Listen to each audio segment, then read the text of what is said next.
And to have a better understanding of this Sahrawi cause, I'm joined live via phone call by Mr. Mawlud Saeed, Sahrawi representative in the United States, Washington, D.C. Mr. Mawlud, hello over there. Hi, good evening, and thanks for inviting me. I appreciate it. I want to congratulate you for the great job that has been done by your channel, despite that was just started not long time ago. And you already made a name for yourself. Thank you ever so much, Mr. Mawlud. Mr. Mawlud, you are a representative of the Sahrawi people. So how do you read Sanchez's violation of international law at a time that he is one of those whom they call on Russia to respect, or rather to respect international laws? Isn't that a sort of contradiction? Yeah, there is a lot of hypocrisy and double standard, especially when it comes to the issue of the Western Sahara. Where aggression in one place, it's aggression in another place, it has another name according to the interest in that region. So it's extremely disappointing, and this is the reason why the Sahrawi people had to suffer for the last 47 years.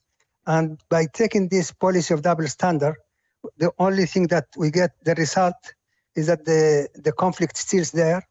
And definitely this is an important case that prove that the international community, not all the international community, but some countries in the Security Council, because of their double standard, they have been sacrificing the people of the Western Sahara in violation of international law, as you say it. Perfectly understood. Mr. Mawlud, do you think that this campaign against the Spanish Prime Minister will push him to change his position regarding the Western Sahara self-determination, or he is determined to oppose international legitimacy?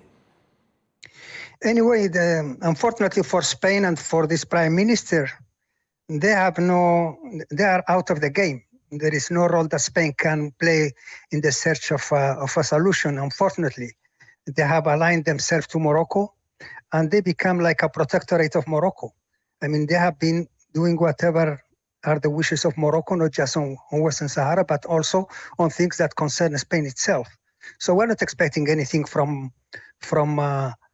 Spain.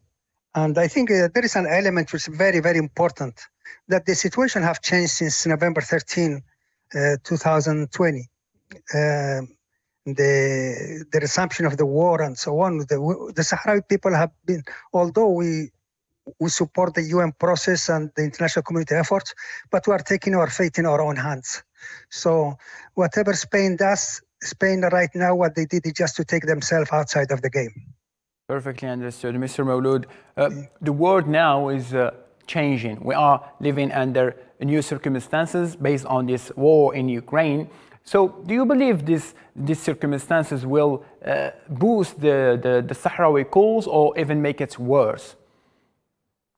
I think, first of all, boosting the Sahrawi cause, it will depend first on ourselves. And this is something that it's a lesson we took after the failure of the United Nations efforts for 30 years. And they didn't succeed in implementing their commitment. So we took our fate in our hands first.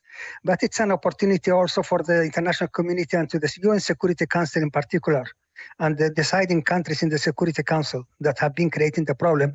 It's time for them now, in order to make logic their position on Ukraine, to take the same position on Western Sahara. So this is, I think, it put the allies of Morocco in a very difficult spot. Mr. Mawlud Saeed, thank you ever so much for this explanation. You joined me live from USA. It's my pleasure. Thank you very much for hosting me. Thank you.